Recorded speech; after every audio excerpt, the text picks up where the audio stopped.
JC রকির কলার ধরে নিয়ে সবার সামনে এসে ধাক্কা দিয়ে ফেলে দেয়। বিচারকের সামনে নিজের আইডি কার্ড দেখিয়ে দিল। বিচারক কার্ড ভালো করে পর্যবেক্ষণ করে জেসির আইডেন্টিটি প্রকাশ না করে বলে, কি কি প্রমাণ এনেছেন এগুলো পেশ করুন। জেসি একটা মেমোরি দিয়ে বলে, আজকে বাজারে চাঁদাবাজির জন্য মারপিট শুরু হয়। বিশেষ করে দীর্ঘ 2 মাস ধরেই এমন চলছে। মন্ত্রী শাহরিম রাজ তার ব্যক্তিগত জীবন নিয়ে ব্যস্ত ছিল, কিন্তু যখনই খোঁজ পেয়েছিলেন যে তার এলাকাতেই তার পিছে কেউ ছুরি চালাতে ব্যস্ত, তখনই উনি আমার সাথে যোগাযোগ করেন। এই কয়দিন ইনভেস্টিগেশন চালিয়েছিলাম, তবে আমরা চেয়েছিলাম ওনাকে সোজা অ্যারেস্ট করে নিয়ে যাব। এদিকে হুট করেই শুনতে পেলাম স্যারের নামে মিথ্যা মামলা, তাই আমরা সোজা আসামিকে এখানে নিয়ে আসি। সবার সামনে ভিডিও ওপেন করা হলো। ভিডিওতে দেখতে পেল রকি সবার থেকে টাকা চাচ্ছে। এদিকে রকির সাথে আছে আরশাদের লোকজন, সবাই শাহরিম রাজের নাম করে টাকা চাচ্ছে। এটা দেখে আরশাদ বলে, এখানে তো তেমন কিছুই প্রমাণ হয় না, বরং এখানে স্পষ্ট যে শাহরিম রাজ সব কিছু করায়। জেসি মৃদু হেসে আরশাদের দিকে সন্দিহান নজরে তাকিয়ে বলে, আনফর্চুনেটলি এখানে শাহরিম রাজের দলের অতি নগণ্য এক লোকের সাথে বাকি সদস্য কিন্তু আপনার দলের, আর আপনার দলের সবাই বলছে শাহরিম রাজের নাম। এটা একটু সাজানো গোছানো প্ল্যান হয়ে গেল না? আরশাদ শুকনো ঢোক গিলে বলে, মানে কি এগুলোর? মানে এই যে শাহরিম রাজ যদি চাঁদাবাজি করতেন তাহলে এখানে তার একাধিক লোক থাকতো। আমরা এর আগে পরের অনেক ভিডিও দেখেছি যেখানে আপনার দল আর শাহরিম রাজের দলের লোকের মধ্যে মারামারি দেখা দিয়েছে। সব দিক থেকে তদন্ত করেই আমি জানতে পারলাম আপনি এবং আপনার লোকজন মিলে শাহরিম রাজের দলের থেকে শুধু রকিকে নিজের দলের করেছেন। আর শাহরিম রাজের সাথে এমন করাটা অস্বাভাবিক না। আপনার কাজই হলো আপনার বিরোধী দলকে হারানো। এই দিক থেকে আপনি আপনার বেস্টটাই করেছেন মিস্টার আরশাদ। জেসি আর কিছু ভিডিও দেখালো যখন রকি রাজের দলের ছিল তখনকার ভিডিও। রাজের দলের কেউই চাঁদাবাজি করেনি, আবার হয়তো চোখের আড়ালেও 2-1 জন করেছে। কাউকে তো বিশ্বাস করা যায় না, আবার এতজন খুঁটিয়ে দেখাও হয় না, তাই তারা সামনেও আসতে পারে না। রকির ডানা একটু বেশি গজিয়েছিল, যার কারণে সে পুরোপুরি ফেঁসে গেল। কথায় আছে, বেশিবার বেরো না, ঝড়ে পড়ে যাবে। রকির সাথে এটাই হলো। সবার সকল সিদ্ধান্ত শুনে রকিকে অ্যারেস্ট করতে বলা হলো। এবার মুখ খুলল মায়া। স্বাভাবিক মুখ করে বলে, আমার গার্মেন্টসের সাধারণ মেয়ে কর্মীগুলো কোথায়? আমি তাদেরকে সুরক্ষিত দেখতে চাই। জেসি তুড়ি বাজাতেই 3টি মেয়ে চলে আসে। রাজ এতক্ষণ মায়ার পাশেই ছিল, সবাই দাঁড়িয়েই ছিল। জেসি এসেই অতি দ্রুত সব কিছু সমাধান করে দেয়। রাজ মায়ার কানের কাছে মুখ রেখে বলে, কতটা ব্যাকুল হয়ে আছি আমি আমার নেক্সট বাসরের জন্য, দেখেছো মায়াবতী? তোমার সব অবজেকশন অতি দ্রুতই মিটিয়ে দিলাম। অনলি ফর মাই বাথরুম বিলাস। বলেই ঠোঁটটা উঁচু করে চুম্বন দেখিয়ে দিল। মায়া চোখ রাঙিয়ে মেয়েগুলোর দিকে তাকালো, মনে মনে ভাবছে, এদের কোথায় পেল?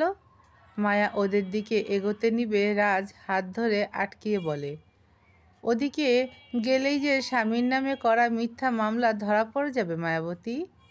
মায়া বিরক্তিতে তাকালো রাজের দিকে, ফিসফিস করে বলে, কোথায় পেয়েছেন এদেরকে?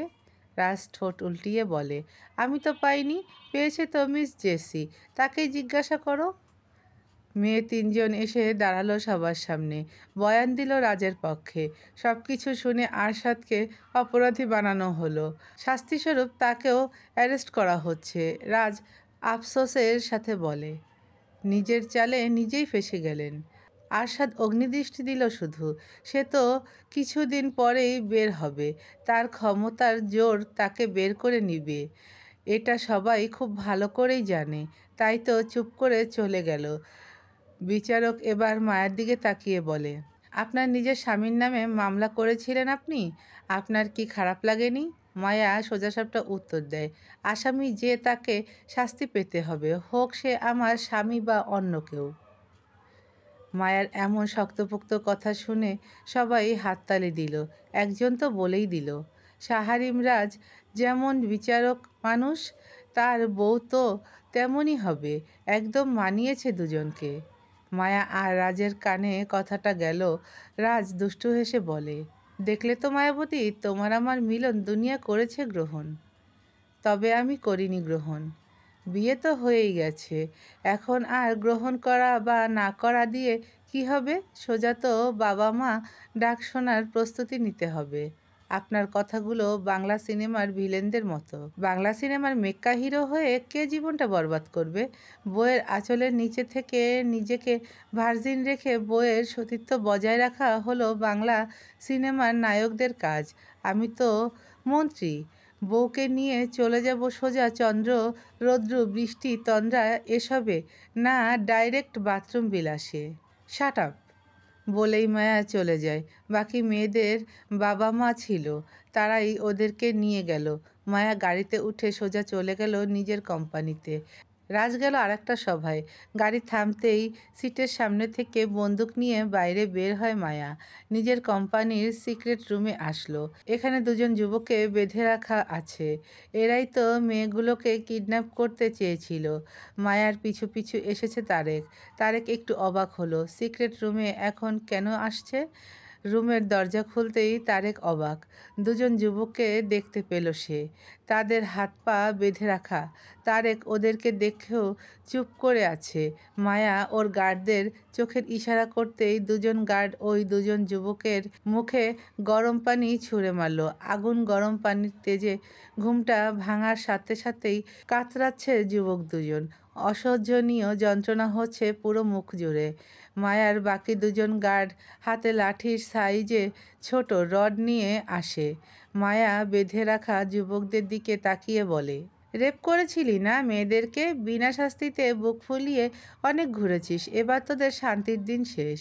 বলেই লোক দুজনকে ইশারা করলো। ওরা এসেই রড দিয়ে করাঘাত করতে লাগলো। এতটাই জোরে আঘাত করেছে যে যুবক দুজন চিৎকার করছে। আফসোস, এই চিৎকার এই ঘরের বাইরে পৌঁছাবে না, কারণ পুরো রুমটি সাউন্ড প্রুফ। মায়া ওর হাত উঁচু করে থামিয়ে দিল সবাইকে। সবাই থেমে গেল। মায়া তার হাতের বন্দুক তাক করে যুবক দুজনের দিকে। যুবক দুজন ছটফট করছে। মায়া ওদের দিকে তাকিয়ে ম্লান হেসে বলে, ধর্ষকদের শাস্তি আইন দেয়, কিন্তু যেই ধর্ষক আইনকে কিনে নিজেকে শান্তিতে রাখে তাকে এই মায়া শাস্তি দেয়। বলেই বন্দুক চালিয়ে দিল সোজা যুবক দুজনের মস্তিষ্ক বরাবর। এখানেই দুজন যুবক কাতরাতে কাতরাতে শেষ নিঃশ্বাস ত্যাগ করলো। মায়া গুলিটা হাতে নিয়ে নাড়াতে নাড়াতে বাইরে বের হলো। গাড়িতে উঠতেই তারেক বলে, আপনি তো এদের ব্যাপারে জানাননি আমাকে। তুমি মেয়েদের দিকটা সামলাচ্ছিলে তাই। তুমি যখন মেয়েদের খোঁজ পাও ঠিক তার পিছন দিক দিয়েই ওরা পালায়। আমি তখনই ওদেরকে ধরে নেই। আপনি ওই সময় ছিলেন ওখানে? মায়া রহস্যের হাসি দিয়ে বলে, কোনো কাজ এই মায়া অপরিপক্ক রাখে না। নিজের হাতে ওদেরকে শাস্তি দিব বলেই তো পিছনে ছিলাম। ভাগ্যিস ছিলাম, তাই তো পালানোর সময় ওদেরকে ধরতে পেরেছিলাম। ওদেরকে এভাবে মারা কি ঠিক হলো? তুমি ওদের হিস্ট্রি চেক করেছো তারেক? তারেক দুই দিকে মাথা নাড়ালো। মায়া গাড়ির জানালা দিয়ে বাইরের দিকে তাকিয়ে বলে, প্রথমে যে যুবককে গুলি করলাম ওর নাম হিমেল। লাস্ট 5 বছর ধরে ওর নামে 3টি রেপ কেস এসেছে, জেলেও গেছে। পরে টাকার খেলায় জিতে আবার বাইরে আরামে ঘুরে বেড়াচ্ছে। দ্বিতীয় যুবকটি হলো লিখন। নিজের খালাতো বোনের সাথে পরকীয়া করে তাকে শেষে খুন করে নদীতে ভাসিয়ে দেয়। সমস্ত কিছুর ভিত্তির ওপর তারও জেল হয়। প্রমাণ না থাকায় শুধু কয়েক বছরের শাস্তি আর কিছু টাকা মঞ্জুর করা, এগুলো দিয়েই ওরা ছাড় পায়। জেল থেকে বের হয়ে এসে আবারও অনৈতিক কাজে যোগ দেয়। এদেরকে এদের পরিবার ঠিক পথে না দেখিয়ে উল্টো দেখিয়ে দিচ্ছে সমাজ নষ্টের পথ, উস্কিয়ে দিচ্ছে টাকার কাছে।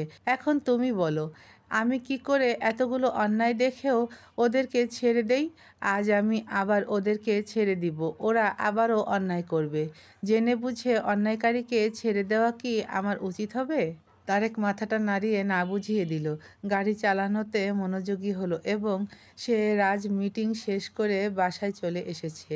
মাহমুদ সর্দার আর মোহন সর্দার বসে আছেন সোফায়। মোহন সর্দার রাজকে দেখে বিদ্রূপের হাসি দিয়ে বলে, বড় ভালোবাসা দেখিয়ে বিয়ে করেছিলে না? বউ কেমন ডোজ দিল? মাস দুই কি এক গেলেই এই ডোজের ফল পাবে। এত তাড়াতাড়ি ফল পাওয়া যায় না কাকা। মোহন সর্দার চোখ রাঙালো। এই ছেলে হুটহাট বেফাঁস কথা বলে চিল্লিয়ে বলে, দিন দিন নির্লজ্জ হয়ে যাচ্ছ তুমি। বিদেশ থেকে এগুলো শিখেছো? এগুলো দেশেও শেখা যায়। শুক্রিয়া অন্তত তোমার আর তোমার ছেলের মতো আমি নই। কি বোঝাতে চাও তুমি নিজেকে দিয়ে? হতে পারি আমি বেফাঁস বাণীর অধিকারী, কিন্তু দিন শেষে আমি আমার একমাত্র বউয়ের যোগ্য স্বামী, যে নিজের বউ ব্যতীত অন্য নারীতে আসক্ত না। তোমার বউ তো তোমাকে বাইন্ডিং করেছে। বউয়ের অভিমান হয়েছে খুব। এটা যেদিন ভেঙে যাবে সেদিন আমিও এক সুখী সংসার গড়ে তুলতে পারবো। এটা নিয়ে তোমাকে ভাবতে হবে না। মাহমুদ সর্দার খুব ভালো করেই জানে রাজ ফল বলতে কিসের কথা বলেছে। মায়া যে মোহন সর্দার আর সোনালীকে টার্গেট করে নাস্তানাবুদ অবস্থা করে দিবে, এটার দিক অনুসরণ করেই রাজ কথাটি বলেছিল। এখন যার মস্তিষ্ক যেদিকে যায় সে সেই ব্যাপারে কথা বলতে চায়। অবশ্য ভাইয়েরও বা দোষ কিসের? তার ছেলেটাও তো মাঝে মাঝে এমন এমন কথা বলে যে বড় হয়েও তিনি মনে মনে নাউজুবিল্লাহ পড়ে। ভাবতেই দীর্ঘশ্বাস ছাড়লেন। হিয়া আর শিয়া মিলে আজকে সন্ধ্যায় পিঠা বানিয়েছে। পিঠাগুলো খুব সুন্দর না হলেও মোটামুটি স্বাদের। ভাইয়ের আজ মুখ কালো হতে হতে হয়নি। খুশিতে দুই বোন মিলে ভাইয়ের প্রিয় সাজের পিঠা বানিয়েছে। রাজ সোফায় বসা অবস্থায় বলে, বোনেরা কোথায়? তুমি যে বলেছিলে ওরা চিন্তায় কান্নাকাটি শুরু করে দিয়েছে। ভাইয়ের বিপদ শেষ, কান্নাও শেষ, এখন পিঠা বানাচ্ছে। রুদ্র আর আহান সর্দার এসেছে এখানে। রুদ্র রাজের পাশে বসে বলে, গুড নিউজ আছে, ভাই কল করেছিল। কি? দুইটা স্যাম্পল টেস্ট করেছে, ম্যাচ করেছে দুইজনের। এখন শুধু তাকে দেশে নিয়ে আসবে ভাই। রাজ মৃদু হাসল, তারপর সোনালির দিকে তাকিয়ে বলে, শত্রুই এবার শত্রুর কাজে লাগবে। সতীন কাটা তবে এটাকেই বলে? বলেই হেসে দেয় দুজনে। কেউ কিছু বুঝল না, কিন্তু মাথাও ঘামালো না, কারণ এরা ভাইয়েরা সব এমন। এক জায়গায় সবাই হলেই হাসাহাসি আড্ডা। বিশেষ করে রাজ আর রুদ্র যেন একটু বেশি আর্দ্র, একটু গম্ভীর। ও এত বেশি কথা বলে না। শিয়া আর হিয়া পিঠা নিয়ে এলো। দুধের মধ্যে গোল আকারে সাজের বানানো ভেজে রাখা পিঠা। পারদর্শীদের মতো অত সুন্দর ডিজাইন না হলেও পিঠাগুলো নতুন হাতের কাজ অনুসারে সুন্দর হয়েছে। বিশেষ করে রাজের দুই বোন বানিয়েছে। মালিনীকেও তেমন পছন্দ না হলেও শিয়া আর হিয়া রাজের কলিজার টুকরা। দুই বোনকে আগলে রেখেছে সব সময়। মাহমুদ সর্দার এই দিক দিয়ে ছেলেকে নিয়ে গর্ববোধ করেন। সাথে দুই মেয়েকে নিয়েও শিয়া আর হিয়া পিরিচে করে পিঠা উঠাচ্ছে। আর রাজ এটা দেখে বলে, আমার বউটা কোথায়? তাকে কি তোরা কেউ দেখেছিস? ভাবি তো এখনও আসেনি। ভ্রুকুটি করে রাজ বলে, এত রাত হয়ে গেল এখনও আসেনি? কোথায় এত রাত? আসবে হয়তো। এত উতলা হইও না। মাহমুদ সর্দারের কথা শুনে রুদ্র বলে, তোমার ছেলে একদিনেই বউকে চোখে হারাচ্ছে বড় বাবা। রাজ দুষ্টু হেসে বলে, আব্বে বেটা রুদ্র, বউ হলো এমন এক ব্যক্তি যাকে কাছে পেলেও চিন্তা, আবার কাছে না পেলেও চিন্তা। এমনভাবে বলছো যেন আমাদের কারো বউ নেই, শুধু তোমার একারই বউ জুটেছে। তোমরা তো জেনারেশন ভিত্তিক দুটো করে বিয়ে করেছো। প্রথমে আমার দাদা, তারপর আমার বাবা, তারপর আমার সোনা মানে কাকা। আমি তো একটাই বিয়ে করেছি। তোমরা যদি তোমাদের দুই নম্বর বউ নিয়ে দিন শেষে সন্তুষ্ট না থাকো, তার জন্য কি আমি আমার একটা বউকে নিয়ে সন্তুষ্ট না? মাহমুদ সর্দার গলা খাকারি দিলেন। এই ছেলের সামনে কোনো কথা বলে শান্তি নেই। তার দুইটা বিয়ের জন্য মনে হয় মৃত্যু পর্যন্ত কথা শুনবে। বিশেষ করে তার ভাইয়ের অপকর্মের জন্য। মাঝে মাঝে রাজের কথার মাঝে প্রকাশ পায়, অপকর্ম করেছে তার ভাই, কিন্তু দোষের ভাগিদার সেও। কেন সে শাহানা পারভীনের হয়ে লড়াই করেনি? এদিকে তিনি কিছুতেই বুঝতে পারে না তার সাধ্য অনুসারে চেষ্টা করত। এখন নিজের ব্যক্তিগত জীবন নিয়ে অধিকার দেখাতে আসলে তো তাকে চুপ থাকতেই হবে। তাই তো সে না পেরে অনেক সময় চুপ থাকতেন। মাহমুদ সর্দারের ভাবনার ছেদ ঘটল গাড়ির আওয়াজে। রাজ এটা শুনেই বলে, এসে গেছে আমার অ্যানাকোন্ডা বউ। হলরুমে পা রেখেই একটা তুফান বাঁধিয়ে দিবে। এই না তুমি তোমার বউকে চোখে হারাচ্ছিলে, এখন আবার ভয় পাচ্ছ? ওই যে বললাম বউ মানুষটাই এমন যে থাকলেও জ্বালা, না থাকলেও জ্বালা।